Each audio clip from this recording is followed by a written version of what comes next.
Okay, so this time last year, my fitness was at an all-time low, but just 2 weeks ago, I ran my very first marathon, and it's completely changed the way I think about my life. So in this video, I want to share with you the 5 key lessons I've learned from running this marathon. Right, so let's rewind. 12 months ago, I was super unfit. I'd basically done zero running for about 2 years at this point, and that's probably a story for another time, and the limited amount of exercise I was doing largely centered around resistance training and trying to get henge, and as you can tell, that's worked really well. I also didn't really see the point of running. Like, it was very time consuming, it seemingly damaged my joints, and also seemed somewhat counterproductive to my goal of building muscle. So it got to a point during Christmas last year where I was eating a bunch of mince pies or whatever, and I just thought to myself, like, what the hell am I doing, you know? I'm in reasonable shape, but I can hardly even navigate a flight of stairs without feeling completely out of breath. And I knew it was only going to go downhill from there. So yeah, I knew I needed to do something about my cardiovascular fitness. And I won't lie, it took me like another 2 or 3 months to actually do something about that thought, but in around mid-April, I think April 16th of this year, I did my very first run, which was a 1.5 kilometer run, which took me 8.5 minutes to complete. It was bloody exhausting. But just 2 or 3 months later, I was consistently doing 10-kilometer runs every single week, and I was loving how much fitter I was starting to feel. And this is why my first lesson is about mental adaptation. Things can feel almost impossible when we first start out, but discomfort almost always leads to growth. And as long as we keep showing up, our mind and body will adapt. In fact, in sports training, there's this idea or concept called the SAID principle, which stands for specific adaptations to impose demands. And the idea is that whenever we put our body under like some form of stress, whether it's neurological or biomechanical, our body will make certain adaptations to ensure we can withstand that form of stress in the future. And this principle plays out in almost all parts of our life. Like, let's say we spend an hour practicing the piano. The area of our brain responsible for hand coordination will actually grow larger through the SAID principle. Like, the neurons responsible for finger action will develop and build and grow better lines of communication between themselves. So the bottom line is that short-term stress is not only good for growth, but actually the only way we can grow. And if something's way too easy for us, then we're probably not growing at all. This brings me to my second lesson, which is that the limit of performance is much higher than we actually think. I actually did this challenge around 3 or 4 months ago, so quite a while back now, where I was going to run 4 miles every 4 hours for as long as I could, basically until I collapsed. And this was at a time where I'd barely run more than like 5 miles in a single day, so I knew this was going to be super tough. But my tentative prediction was that I was going to make it to around mile 16 before my legs gave out on me. It turned out that 40 hours later I was still running, even though I'd pushed myself well beyond my physical and mental comfort zone.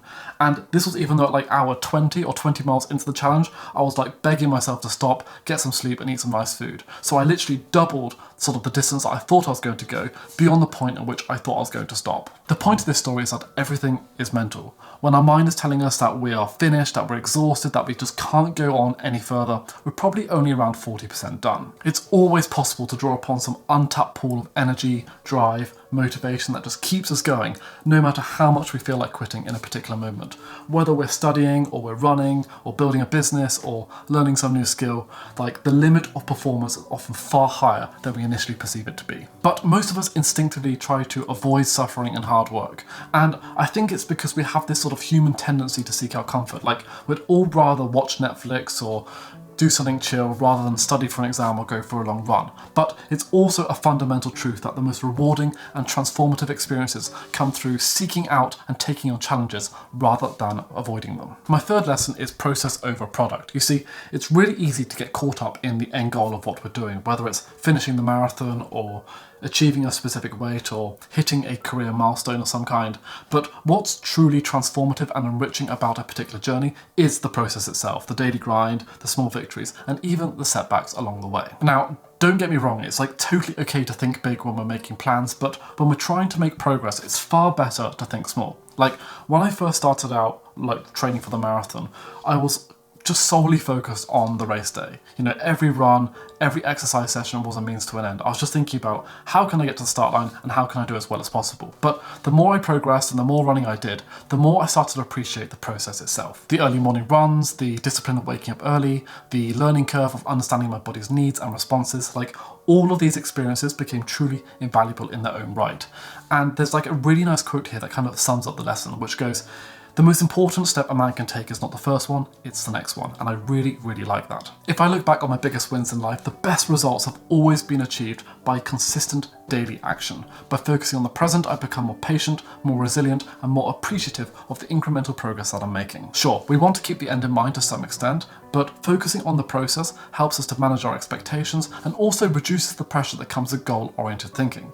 And it also encourages us to have a more healthier and sustainable approach to professional and personal growth. Now, 2 months before running the marathon, I annoyingly injured my IT band, which caused some degree of discomfort on the outside of my left knee whenever I ran. Alright, so I'm now 2 kilometers into this run. To be honest, I'm probably going to head back now because, as I mentioned before, I think I've mentioned anyway, I've injured my leg, and I've got a marathon to run in literally 4 weeks' time in Valencia.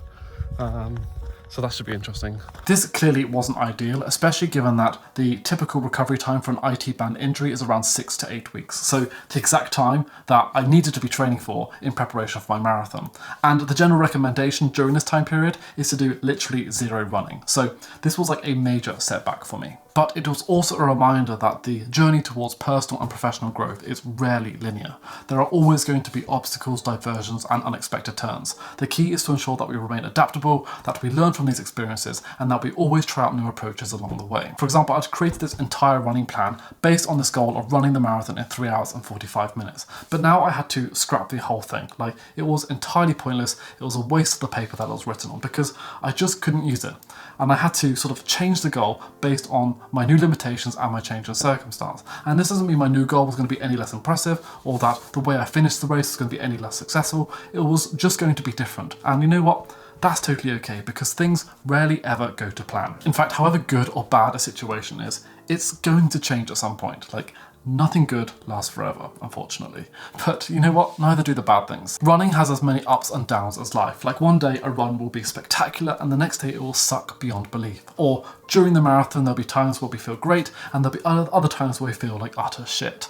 And we need to take comfort in the fact that when things are rough, they will eventually get better. But we also need to be realistic to the extent that when things are wonderful, we will once again be challenged. But regardless of where we're at in our journey, we should never be comparing ourselves to others. Like, there's always going to be someone who's stronger or smarter or fitter than us. And if we are like determining our own sense of worth based on what other people are doing, then we're always going to feel disappointed. Like, our only mission in life is to live up to our true potential and to enjoy the journey along the way. This all segues really nicely into this final lesson, which is all about understanding and appreciating and recognizing the beauty of solitude. We live in a fast-paced, noisy, and super distracted world. Like, as soon as we wake up in the morning, the temptation is to pick up our phone. When we're watching Netflix or spending time with our family and our friends and things like that, the temptation is to look at our latest notifications and also to browse content online. Like, we really, really struggle to be alone and to just enjoy our own company. And I, for one, am 100% guilty of this. I find it really hard to be alone, enjoy my own company, and just switch off. But over the last few months, running has allowed me to recognize the joy and freedom of being alone with my own thoughts.